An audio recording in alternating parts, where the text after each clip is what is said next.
How we doing, people? Welcome back to A Case for the Blues, and it is episode 38. I'm Case, and if you're tuning in, please leave a like on this video. If you're new to the channel, obviously hit that subscribe button. It's very much appreciated. And obviously today I'm a happy Chelsea fan. Fulham 1, Chelsea 2, and finally,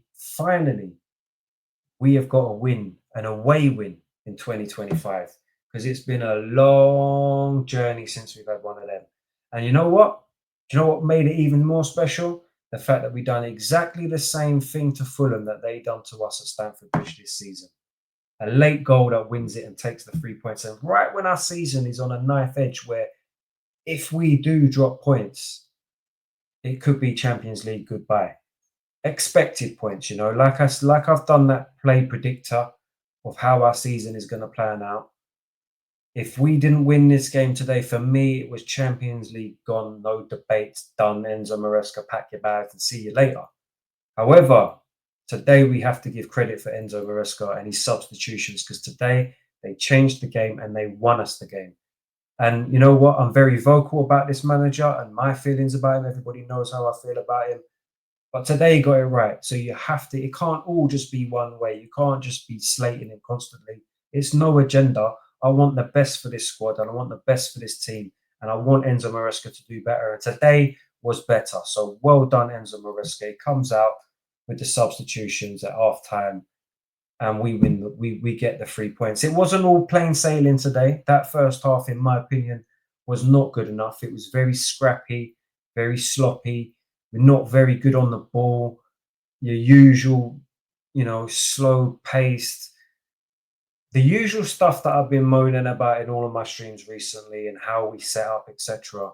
But we come out in that second half with a different attitude and a different way of playing. It was more intent. I tell you what, we'll get to that in a minute. For now, we've just got to enjoy the moment, because 3 points is very important right now. When you look at the teams around us getting the points that they're getting, I'm going to share my little play predictor thing now that I've been doing, because you know what? Most of the results that I've put on here, they're actually coming to fruition. I'm actually getting them right. Other than, look, hold on. Let's get the large screen up. So if you can see that, if you can zoom in, I don't know. Blues, obviously a win. Orange is a draw. Red's a loss. I've got Chelsea, Man City, Newcastle, Forest, Villa, and Brighton in the mix. Now, Brighton, I'm not really too fussed about because I always had them finishing below us anyway. So I had two of their results wrong, which I don't really care about.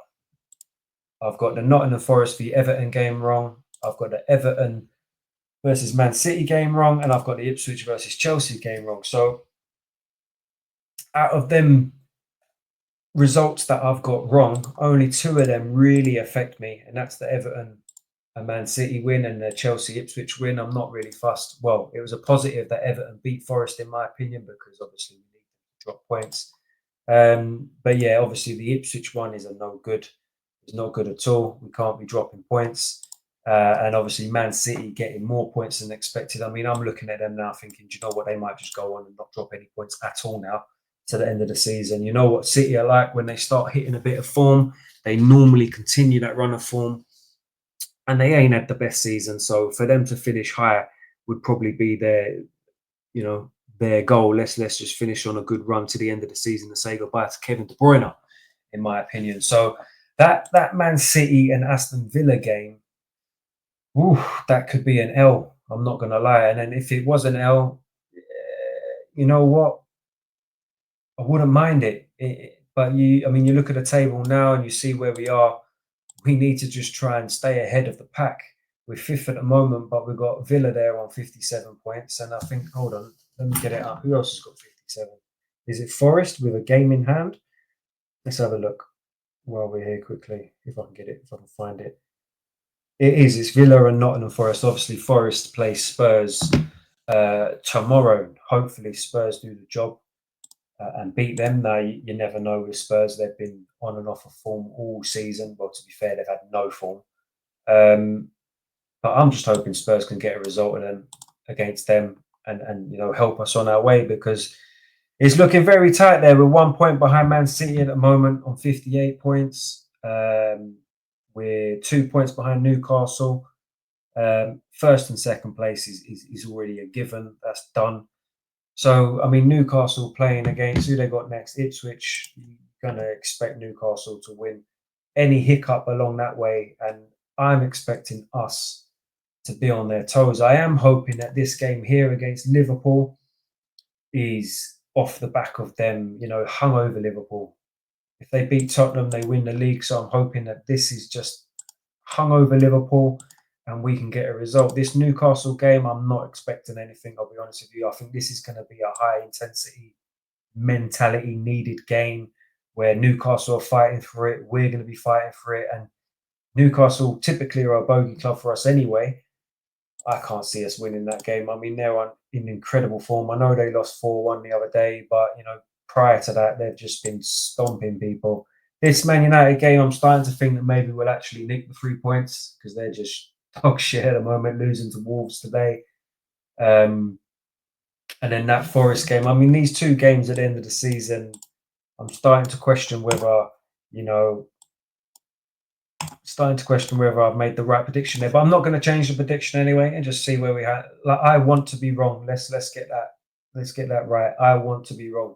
I want to be finishing either fourth or fifth. Obviously, fourth for me and a trophy was the objective at the start of the season. So if it's not achieved, I'm still going to be a little bit frustrated. For me, I'll be saying that for me, I'll be saying that Enzo Maresca got lucky with that fifth spot if he gets fifth. And then whatever they do. But it's up to Enzo Maresca now to use this result against Fulham to really boost the players, and hopefully we've just we've done something today that gives us a little bit of momentum. So just to because we need it. Momentum is what we need, and an away win that we've been hoping for since since December. We've finally got it, and in the way that we done it as well, they kept fighting to the end. That second half was a lot better than the first half. So let's just go in on the lineups quickly. We started off with Sanchez in goal, expected after Jorgensen's stinker during the week. Cucurella, Colwell, Chalobah, Reece James at right back. I didn't actually expect Reece James to play because obviously he played the 90 minutes against Liga Warsaw, so it was fingers crossed for him that every moment he touched the ball and every time he made a sprint. Caicedo and Fernandes in centre midfield. Neto, Palmer, Madueke and Jackson up top. Now, Neto I was surprised about because I thought he would have gone with Sancho after 3 good games in a row, in my opinion. Today I thought he made it 4. I've been quite impressed with him recently. I think he's putting the effort in. He's working hard and it's paying off. So yeah, it wasn't a moan. It was just a question over that Neto inclusion. But other than I was happy with this lineup anyway. It's a very strong lineup, as Maresca was saying that this is going to be a cup final. We need to get these 3 points. And to be fair, I don't think we started off the game like that. I don't feel like we started it like a cup final. I thought we was quite flat, quite sloppy. We wasn't looking after the ball very well. I thought it was too easy in midfield. I thought Fulham were really working it well around our players. They had a little bit of freedom. Obviously, on the stream, you start to get frustrated. The thing is, we started okay. We started a little bit slow. I mean, Fulham put the ball in the back of the net very, very early on. Obviously, it was miles offside. It was offside about 3 or 4 times in one go. But then we start to put pressure on them. But again, like I said, it felt like it was too easy in the middle. And then, like always, one opportunity, one shot on target, one goal. And then we're sitting here thinking, what's going on? And the more and more as time goes on, obviously the frustration kicks in, the impatience kicks in. And I am an impatient fan, I admit that. You start to get frustrated. I started to get frustrated with our build-up. I thought it was slow, kept going backwards all the time, wasn't really working what we were doing. We kept whipping the ball in, kept crossing it in. I actually did think Noni Madueke was having a good game. I thought Neto was having a good game. They were working the ball down the wing and whipping it in across the goal. Jackson, nowhere to be seen. Nowhere to be seen. There was only, 2 occasions where Jackson was there when the ball got played across the rim and he had a good touch. And I think Leno just done enough to get the ball off of him. And then there was the Pedro Neto cross where he poked his toe out and he wasn't there, but nearly scored. But other than that, I wasn't really impressed with Jackson in that first half. I'm not going to be honest. For me, it's another performance where he's failed to really put his stamp on the game. And I think this is becoming an issue now. I can't remember how many games it is. It must be like 16 or 17 games he hasn't scored in, which is a worry for a striker at a club like Chelsea. You know, we need to be banging goals in constantly. Um, Palmer, again, in that first half, he looked a bit lost. For me, it seems like he's getting caught in two minds in what he wants to do at every given opportunity that he's going to do it. He doesn't know whether to shoot or cross, and when he is shooting, it's very tame.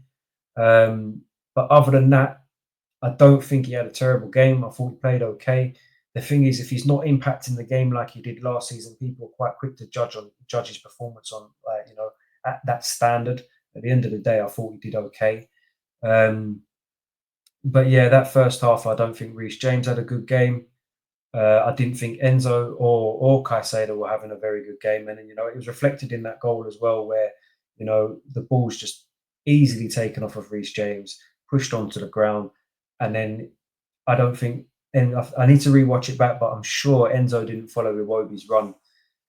And there was a similar situation where Caicedo got the ball nicked off of him from behind in a similar scenario that led to an opportunity. So I just felt like they weren't switched on in the midfield.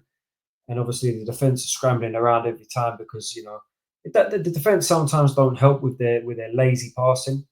But that was the first half. And second half, I mean, hold on, before we do that, let me get the stats up on that first half, because you'd look at it and you'd think that we were the better side. So we had more goals, expected goals, more possession, more total shots, more shots on target, more big chances.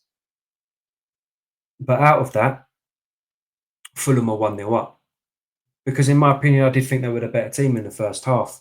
But anyway, we come out into the second half. Reece James is subbed off for Gusto, whether or not that's because of his performance or because they're managing his game time. It is what it is. And then we had Sancho come on for Madueke. Now, I questioned that one on the live stream. I was a little bit surprised because I thought Madueke was actually playing really well. And then for Jaden to come on for Madueke, you'd have thought, why haven't we taken Neto off? But at the same time, Neto wasn't having a bad game either. But I did think Madueke was impacting the game more. So I was quite surprised by that. But either way, the game gets rolling on and we are attacking with a lot more intent. It's a lot more free flowing. And you can see that the pressure's on for Fulham, but we just can't break them down. We couldn't break them down. Give me 2 seconds. I just need to... Oh, what's going on here? I've lost the stream. Ah, there we go. Give me 2 seconds. I just need to shut one door. 1 second.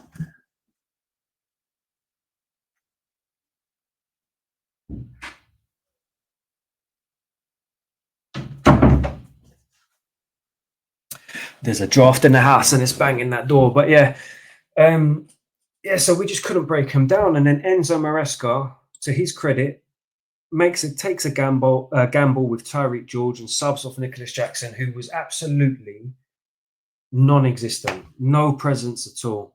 And we're screaming for a striker. We are absolutely screaming for a striker, which is a shame because you know what? For me, Jackson goes through moments where you think, oh yeah, you know what? Like, yeah, we've got a player here. And then you just see what he's doing. And you just think, what the fuck are you doing, mate? What are you doing? For me, since he's come back, he's been worse than when he left, in my opinion. And I think he needs some strong competition where he starts to think, oh shit, you know what? I'm going to be benched here. Like, I really need to step it up because I'm going to be benched. He brings on Tyreek George, and fair play to the boy. Works his socks off, gets an opportunity on the just on the edge of the box without no hesitation, shoots, scores. I don't even think Jackson even gets in that position to shoot. We did have a chance before that with Pedro Neto where he was through on goal in it was kind of like a one-on-one situation. It wasn't one-on-one, but like he had the goal there gaping. Like he just had to slot it, and he shot straight at Leno.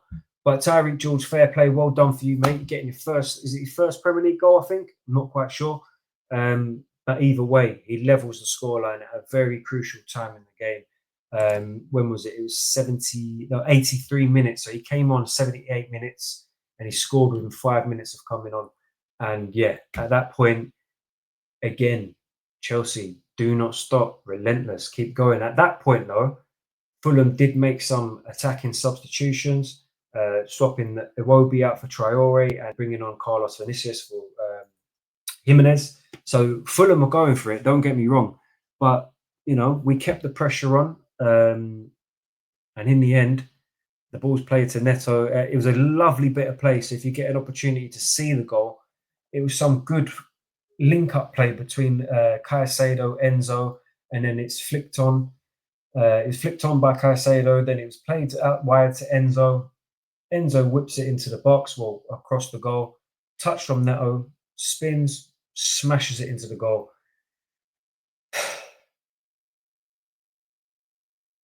And we get our 3 points. And you know what? It's a relief. It is a relief because we won an away game in 2025. Two, I just think this is what it's going to be like to the end of the season now, unless we're convincingly beating teams. That second half was much, much, much better, and that's what we need to take going into the next game. I'm just hoping that this win now gives us some confidence, builds a little bit of momentum, and we move on from that. I've said that before in the Legia Warsaw game, and then the next game we drew against Ipswich, and in the game after that we lost to them. So we've been here before. The only way that we will know that we're on the right track is if we play the next game against Everton and we play well and we get a result. Now, sometimes in football, you might not get a result and you might play well. That will be unfortunate. There's ways of doing things. Just play well and the result will come, in my opinion. That's what I think for that Everton at home game. Everton can be a bit of a bogey team for us sometimes. So, you know what? It's going to be like this to the end of the season. It's a worrying time, end of the season. Just get that Everton win, and then we can go into that Liverpool game. Me, like I showed on that play predictor, I'm not expecting wins against Liverpool and Newcastle. I'm expecting a win against Everton. So if we get that win against Everton and we go into that Liverpool game and we start getting results that we weren't expecting, the mood is going to change. The mood around Chelsea is going to change because at the moment it is low. It is low, but that was a confidence boost for everyone. Players, fans, and the manager. You've got to give it to the manager. So credit to Enzo Maresca today. Look, I'm going to leave it as that. So if you're tuning in, like I said, leave a like. And if you're new to the channel, please subscribe. I'd much appreciate it. I'm trying to get to 100 slowly but surely. And obviously follow me on my other socials. That would be great. Thanks for tuning in, and I'll catch you on the next one, which should be Everton at home. When? Before I go, I just want to check what time that is, because I say this, and then it could be I might not be able to do it. Let me see. Premier League Saturday 12:30. Oh, it's an early kickoff. Early kickoff, but listen, we win that game against Everton. Yeah, early kickoff. Where does it put us? It puts us in third place,